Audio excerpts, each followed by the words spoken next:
வச்ச மறு கொழுந்து வாசம் உன்னுடைய பேரச் சொல்லி தசை முழுக்க வீசும்.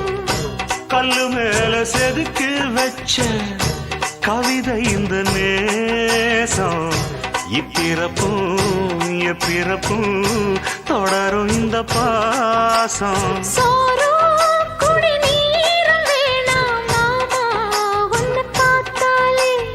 ஆறும் பசியாரும் தானாச மொழி கேட்டாலே. உன்னை பிரிஞ்சிருக்க தன்னந்தனிச்சிருக்க அம்மம்மாடி அப்பப்படி என் மனசு ஒத்துக்காது. செந்தூர பாண்டிக்கு ஒரு சோடி கிளி கூட